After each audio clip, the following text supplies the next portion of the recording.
마라톤 경기에서 가장 비극적인 장면은 결승선을 통과하지 못한 선수가 아니라 결승선 앞에서 멈춘 선수입니다.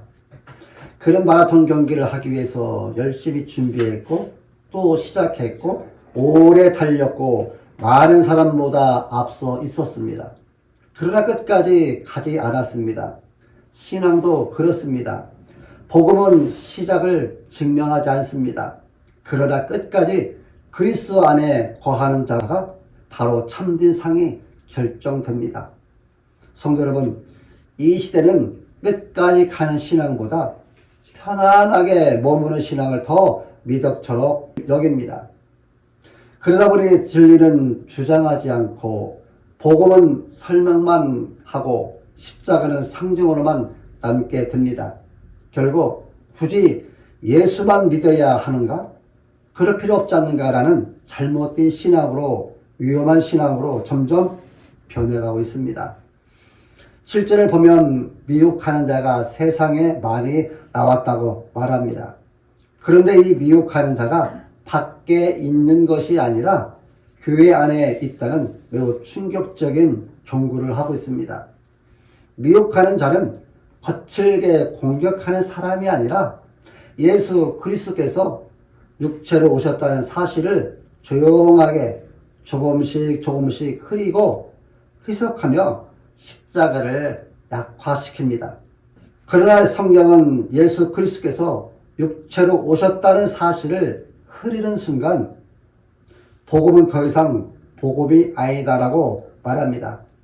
여러분, 우리가 살고 있는 현대는 진리를 버리라고 강요하고 있지 않지만 진리를 조용히 내려놓으라고 유혹하는 시대입니다. 그래서 이 달콤한 유혹에 많은 성도들이 쉽게 복음을 타협하는 어리석음에 빠지게 됩니다. 미혹하는 자가 던지는 그 말을 반복해서 듣다 보니 자신도 모르게 젖어들어 끝까지 예수 안에 거하지 못하고 중두의 오색 불빛이 현혹하는 그곳을 찾아 불나방처럼 헐헐 날아갑니다. 사람들은 대개 한순간에 무너진다고 생각합니다. 그러나 실제 삶은 다릅니다. 대부분의 중요한 것들은 천천히 사라집니다. 사람들과의 관계도 그렇고 열정도 그렇고 신앙도 그렇습니다. 어느 날 갑자기 예배를 그만둔 것이 아닙니다. 어느 날 갑자기 말씀이 싫어진 것도 아닙니다. 조금씩, 아주 조금씩 중요하지 않게 되었을 뿐입니다. 사도 요한은 너희는 스스로 삶과 우리가 일한 것을 잃지 말고 오직 온전한 상을 받으라고 8절에 경고와 동시에 권면하고 있습니다. 이 말씀은 초신자에게 먼저 주어진 말씀이 아니라 오래 믿은 자들에게 주어진 경고입니다. 우리는 시작했습니다. 우리는 수고했습니다. 우리는 여기까지 왔습니다. 그러나 사도 요한은 말합니다. 이룰 수 있다.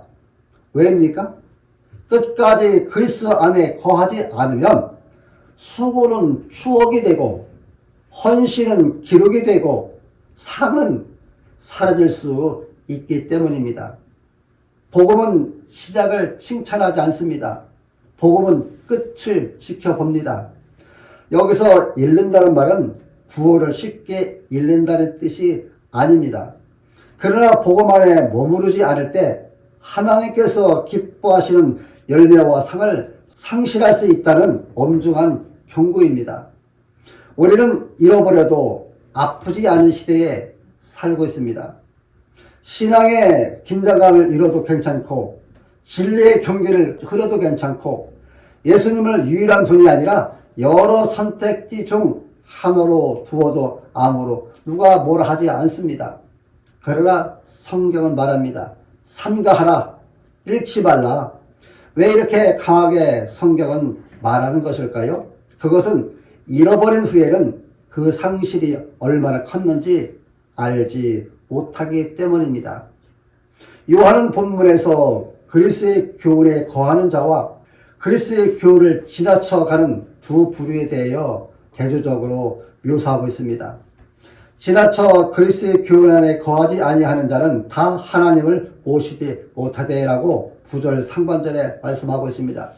여기서 지나쳐라는 말은 더 깊어졌다는 뜻이 아니라 경계를 넘어섰다는 뜻입니다. 하나님의 거룩하심은 무엇이든 받아들이는 넓음이 아니라 거룩하심은 하나님을 결코 가볍게 대하지 않게 하는 반드시 경계를 만드십니다. 그래서 생명과 죽음의 경계를 만드시고 진리와 거짓의 경계를 만드시고 복음과 다른 길의 경계를 만드십니다.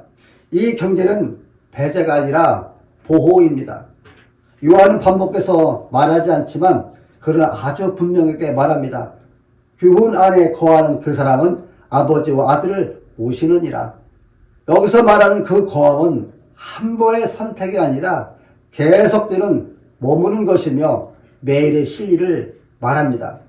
여러분, 하나님을 모시는 길은 새로운 길을 찾는 것이 아니라 이미 주어진 복음 안에 끝까지 거하는 것입니다. 그런데 우리는 그리스도의 교훈 안에 거해야 한다는 것을 뻔히 알면서도 왜 끝까지 거하지 못하는 것일까요? 그 이유는 무엇일까요? 우리는 진리를 사랑하지만 불편해지기는 싫고 예수님을 따르고 싶지만 손해는 싫고 십자가를 믿지만 삶의 중심에 두기는 두렵기 때문입니다. 그래서 이런 상태에 머무는 것입니다. 떠난 것도 아니고 붙는 것도 아니고 이 상태가 가장 위험한 상태입니다. 왜냐하면 아직 괜찮다고 느끼기 때문입니다. 그리고 바로 이 지점에서 8절 말씀이 우리 가슴을 찢듯이 다가옵니다. 우리가 일한 것을 잃지 말라. 여기서 잃는다는 것은 구원의 취수를 말하는 것이 아니고 상실을 말하고 있습니다. 눈물로 내가 기도했던 시간, 붙잡고 버텼던 그 믿음, 하나님 앞에서의 그 진실함, 이 모든 것을 다 잃어버릴 수 있다는 말입니다. 여기서 우리는 반드시 예수님께로 가야 합니다. 왜냐하면 이 문제는 결심으로 해결되지 않기 때문입니다. 우리는 끝까지 거하지 못했습니다. 그러나 성경은 예수님은 끝까지 거하셨다고 말합니다. 예수님은 광야에서도 겟세마네에서도 십자가 위에서도 예수님은 아버지의 뜻을 지나치지 않으셨습니다. 그리고 십자가에서 예수님은 우리가 감당하지 못할 잃지 말라는 요구를 우리 대신 감당하셨습니다. 우리는 잃어버렸습니다. 그러나 예수님은 모든 것을 이루심으로 우리를 잃지 않으셨습니다. 그래서 십자가 앞에서 우리는 이렇게 고백합니다. 주님, 저는 끝까지 가지 못했습니다. 그러나 복음은 이렇게 말합니다. 내가 너를 대신에 끝까지 갔다. 예수 그리스도는 끝까지 육체로 사셨고 끝까지 순종하셨고 끝까지 십자가에서 머무르셨습니다.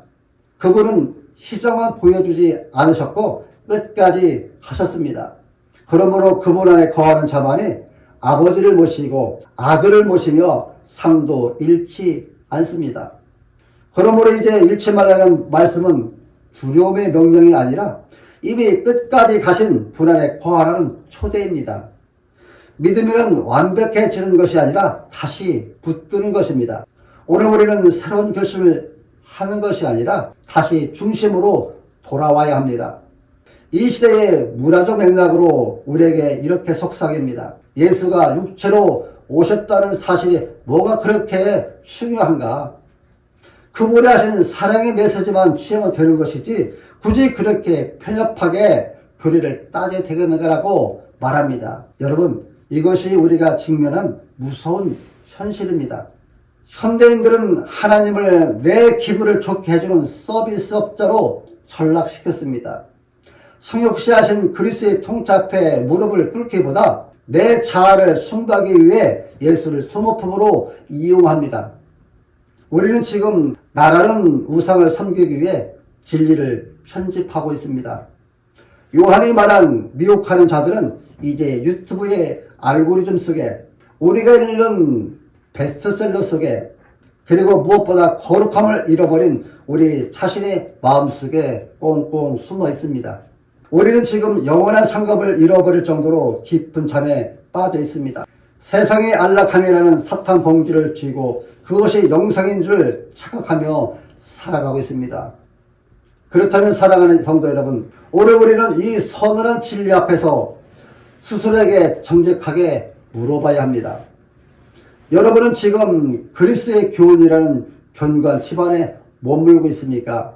아니면 세상이 말하는 새로움과 안락함을 쫓아 복음을 지나쳐 가고 있습니까? 여러분이 오늘 밤 주님 앞에 선다면 여러분의 손에 있는 세상에서 모은 조개 껍데기가 들려 있겠습니까? 아니면 주님이 약속하신 그 온전한 상급이 들려 있겠습니까? 예수 그리스도를 믿는 우리는 이제 어떻게 살아가야 할까요? 복음 안에 깊이 참잠하시길 바랍니다. 복음을 지나쳐 달려가지 마십시오. 매일 아침 성경을 펼칠 때 지식이 아니라 하나님의 영광을 찾으십시오. 거룩한 거절을 선포하십시오. 10절 말씀처럼 진리를 훼손하는 것들에 대해 단호해지시기 바랍니다. 그것은 혐오가 아니라 영혼을 지키기 위한 최고의 사랑입니다. 오늘 여러분이 움켜쥐고 있는 주님보다 더 의지하는 안락함, 명예, 돈을 내려놓고 영원한 보상이신 하나님을 붙드시기 바랍니다. 여러분, 우리는 스스로 진리를 지킬 힘도 없고 세상의 미혹을 이길 의지도 부족합니다. 우리는 자꾸만 복음을 지나쳐 달리려고 합니다. 그런데 보십시오. 이 비극적인 딜레마를 해결하기 위해 하나님이 하신 일이 바로 성육신입니다. 우리를 대신해 진리 안에 머무신 그 예수 그리스도, 요한이 그토록 강조한 육체로 오신 그 예수는 어떤 분이십니까? 그분은 우리와 똑같은 육체를 입고 미혹이 가득한 세상에 오셨습니다. 사탄은 광야에서 예수님께 하나님의 아들이라는 영광을 지나쳐 가라고 십자가에 없는 지름길을 택하라고 유혹했습니다. 하지만 예수님은 십자가에서 승리하시고 부활하셔서 우리에게 성령을 보내주셨습니다. 이제 우리는 내 의지로 진리를 사수하는 것이 아닙니다. 우리 안에 계신 그리스도의 영이 우리를 진리 가운데로 인도하십니다. 여러분, 우리가 인사도 하지 말라는 단호함을 가질 수 있는 이유는 우리가 독해서가 아니라 십자가에서 나타난 하나님의 영광이 너무나 압도적이어서 세상의 어떤 가짜 복음도 더 이상 매력적으로 보이지 않기 때문입니다. 주님이 십자가에서 그 몸을 찢어 열어놓으신 그 길을 통해 이제 우리는 하나님을 모시는 최고의 복을 누리게 되었습니다. 성도 여러분, 찰스 스터더 선교사의 단 한 번뿐인 인생 곧 지나가리라, 그리스도를 위한 일만이 영원하리라는 그 고백을 다시 한번 가슴에 새기십시다. 우리는 이제 예배당 문을 나서 세상이라는 전장으로 나가게 됩니다. 거기엔 여러분을 미혹하는, 여러분의 상급을 훔치려는 수많은 목소리가 여러분들을 기다리고 있을 것입니다. 그러나 두려워하지 마십시오. 진리 그 자체이신 예수 그리스도가 여러분 안에 계시기 때문입니다. 오늘 결단하십시다. 주님, 제가 사탕봉지에 눈이 멀어 보석을 버리는 어리석은 자처럼 살지 않겠습니다. 제가 복음을 지나쳐 달려가지 않겠습니다. 오직 그리스도 안에 머물며 나의 온전한 상급이신 하나님 한 분만으로 충분히 즐거워하겠습니다. 이 거룩한 결단이 있는 여러분에게 하나님은 당신의 무한한 영광을 나타내실 것입니다. 훗날 주님 앞에 서는 그날 우리 모두 주님, 제가 여기 있습니다. 제가 진리를 사수했습니다 라고 고백하며 주님의 품에 안기기를 간절히 소망합니다. 폭풍 속에서 배를 살리는 것은 속도가 아닙니다. 배를 살리는 것은 닻입니다. 바람이 멈추는 것이 아니라 닻이 바람을 붙드는 겁니다. 사랑하는 성도 여러분, 오늘 우리에게 필요한 것은 더 빠른 신앙이 아니라 더 깊이 박힌 닻입니다. 지금 이 순간 무엇을 다시 붙들어야 하겠습니까? 너무 오래 미뤄두었던 회개입니까? 십자가에서 멀어졌던 마음입니까? 오늘 본문은 잃지 말라고 분명하게 말하고 있습니다. 그리고 복음은 내가 너를 붙들고 있다고 속삭입니다. 그러므로 오늘 그리스도의 교훈을 다시 붙듭시다. 그리스도의 교훈 안에 다시 거합시다. 오직 예수 그리스도 안에서 온전한 상을 받읍시다. 그리스도 안에 거하라는 명령은 은혜의 초대입니다. 그리스도로 이제 거하는 명령은 두려움의 명령이 아닙니다. 그것은 네 힘으로 버텨라는 말이 아닙니다. 이미 끝까지 가신 예수 그리스도 안으로 들어오라는 초대입니다. 요한이 말한 거함은 새로운 짐이 아니라 십자가 안에 숨는 일입니다. 우리가 온전한 상을 받을 수 있는 이유는 우리가 끝까지 잘 버텼기 때문이 아니라 그리스도께서 끝까지 거하셨기 때문입니다. 하나님은 은혜로 시작하게 하시지만 은혜 안에 머물도록 부르시는 하나님이십니다. 은혜는 우리를 안전하게 풀어주지 않고 하나님 안에 안전하게 가둡니다. 존 파이퍼 목사님이 설교 중에 눈물을 흘리며 전했던 유명한 이야기가 있습니다. 그는 은퇴 후 해변에서 여생을 보내며 예쁜 조개 껍데기를 수집하는 것을 유일한 기쁨으로 삼고 사는 한 노부부의 기사를 읽고 통곡했습니다. 그는 외쳤습니다. 상상해 보십시오. 여러분이 하나님 앞에 섰을 때 하나님이 너는 인사를 어떻게 보내느냐고 물으십니다. 그때 여러분은 주머니에서 조개 껍데기를 꺼내 보이며 주님 제가 모은 이 예쁜 껍데기를 보십시오라고 대답하시겠습니까? 그것이 여러분의 상급이 되겠습니까? 그것이 여러분의 평생을 바친 열매입니까? 사랑하는 여러분, 오직 온전한 상을 받으라는 명령은 조개 껍데기 수제가로 살지 말라는 뜻입니다. 세상 사람들이 박수치는 안락함, 은퇴 후에 멋진 취미 생활이 여러분의 최종 목적지가 되지 않게 하십시오. 여러분이 오늘 밤 주님 앞에 선다면 여러분의 손에는 무엇이 들려 있겠습니까? 육신의 정욕과 안목의 정욕과 이삭의 자랑이겠습니까? 아니면 해변의 조개 껍데기겠습니까? 아니면 끝까지 진리를 사수하며 누렸던 그리스도의 영광이겠습니까? 세상의 밥솥 소리는 안개처럼 사라지지만 진리 안에 거한 자에게는 하나님 자신이 영원한 상급으로 주어질 것입니다.